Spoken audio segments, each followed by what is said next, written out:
antiuribismo y antipetrismo.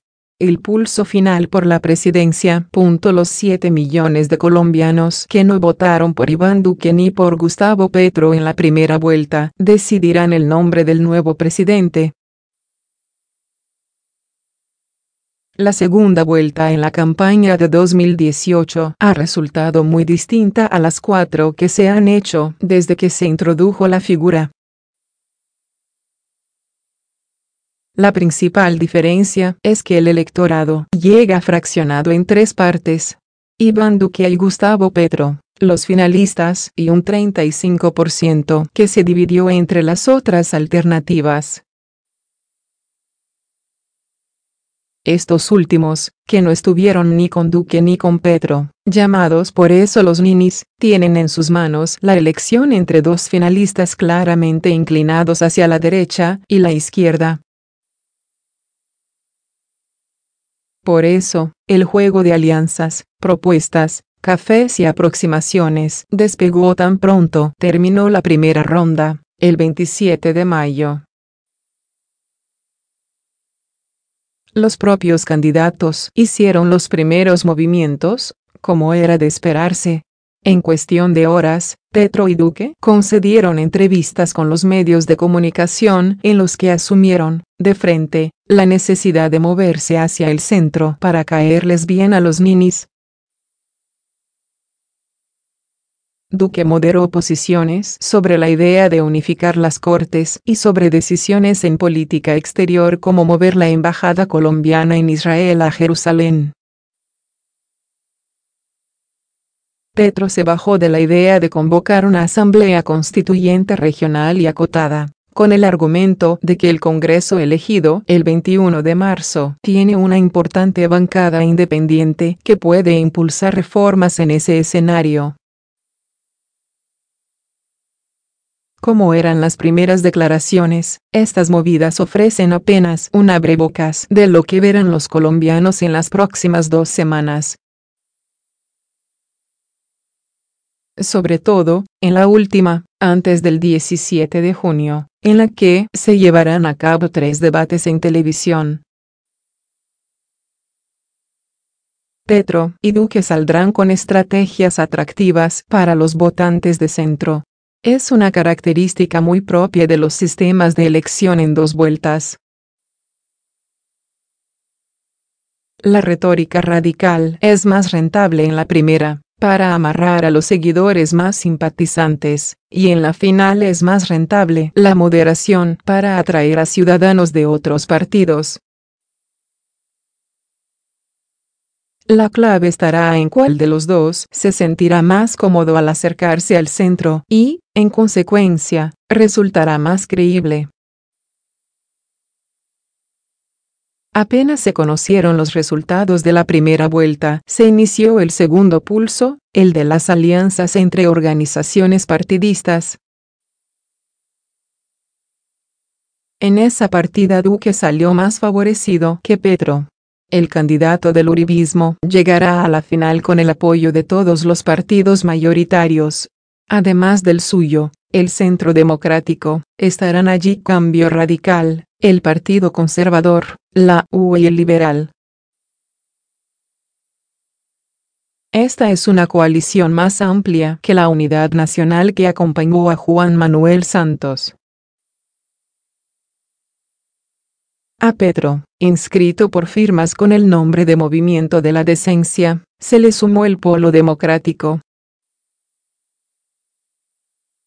El Partido Verde, por su parte, decidió dejar en libertad a sus seguidores para optar por una de 2 alternativas, el voto en blanco o Gustavo Petro, con un directo rechazo a la opción de Duque.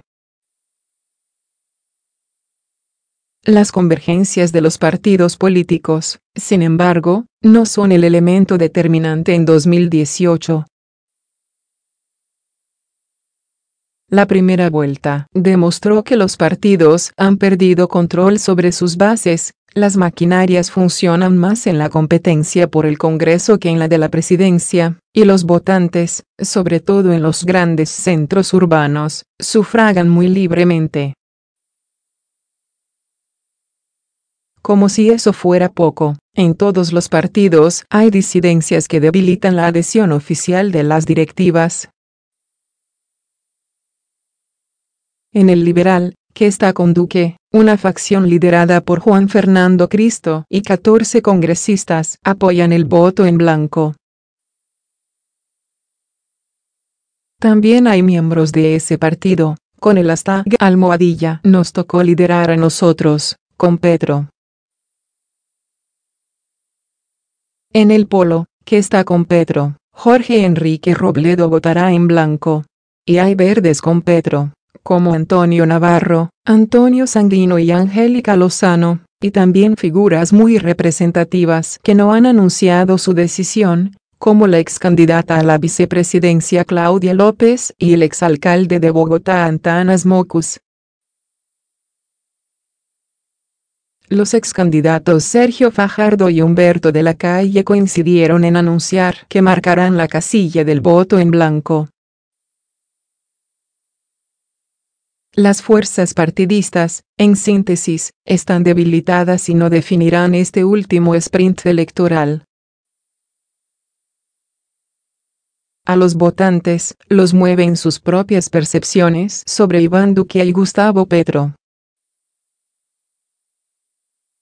Y en una competencia limitada a dos, con posiciones ideológicas muy distintas y algo alejadas del centro, los estigmas y los miedos se convierten en un factor determinante. Para algunos analistas, la campaña presidencial de 2018 será recordada como la elección entre dos miedos, a la derecha de Uribe y a la izquierda de Petro. Una encuesta del Centro Nacional de Consultoría muestra que, de todos los competidores de primera vuelta, Petro y Duque encabezaban la tabla sobre qué tanto miedo generaban los distintos aspirantes. A Petro le teme un 38% de los encuestados, con cifras mucho mayores en los estratos altos que en los bajos. Duque suscita temor a un 26% de los ciudadanos, que también es mayor en la medida en que sube el estrato, aunque con una curva menos pronunciada que la de su competidor. Pero ambos generan una dosis de temor. La desconfianza con Petro está asociada con su cercanía, moderada recientemente, con el chavismo en Venezuela. Lo ven como un populista radical que podría afectar la economía de la misma manera que lo ha hecho la revolución bolivariana. Esta visión ha calado profundamente, sobre todo, entre los gremios de la producción y los empresarios en general. A Duque también lo persiguen fantasmas del miedo. La falta de experiencia y el hecho de haber llegado a donde está sobre los hombros del prestigio de Uribe dan pie para que sus competidores lo retraten como un títere del expresidente y como un camino para buscar revancha contra el santismo.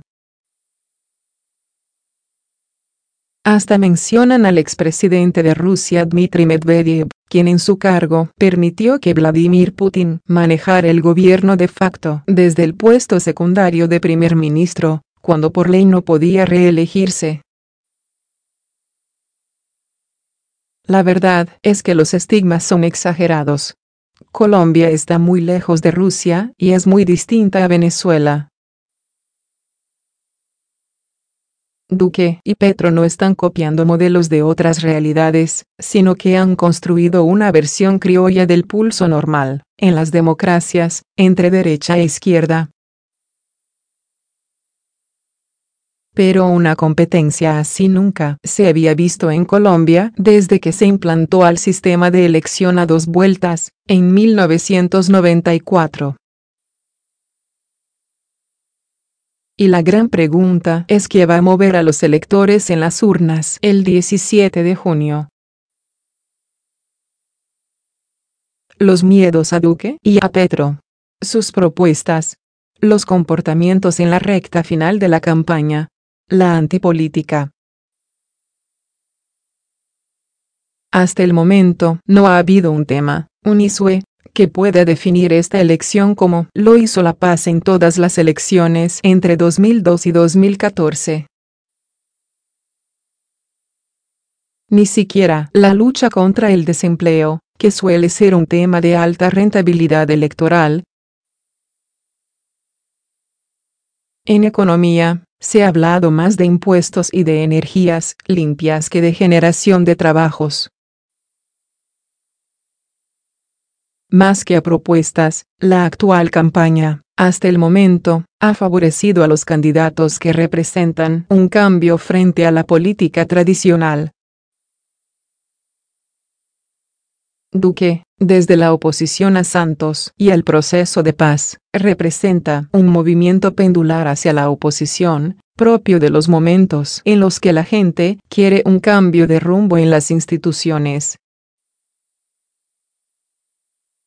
Petro, por su parte, es una alternativa a los partidos tradicionales y a las formas estructurales de la política. La ciudadanía contra las maquinarias. No por coincidencia Sergio Fajardo estuvo muy cerca de pasar a la final, le faltaron menos de 200.000 votos, con figura y discurso de antipolítica.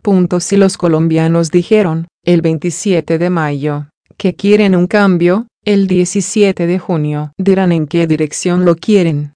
Hacia la derecha o hacia la izquierda, en versiones más radicales que las que normalmente dominan las elecciones en este país. ¿Qué quieren los electores? Y sobre todo, dado que quienes votaron por Duque y por Petro en la primera vuelta ya están alineados con ellos dos, ¿qué prefieren los ninis entre las únicas tres opciones que quedan, esos dos candidatos y el voto en blanco? El Centro Nacional de Consultoría usó su simulador electoral para indagar acerca de las simpatías de quienes sufragaron por las otras alternativas. El botín más apetecido, el de Sergio Fajardo y sus 4,6 millones de votos, se reparten un 36% hacia Petro, un 27% hacia Duque y un 37% se declara indeciso.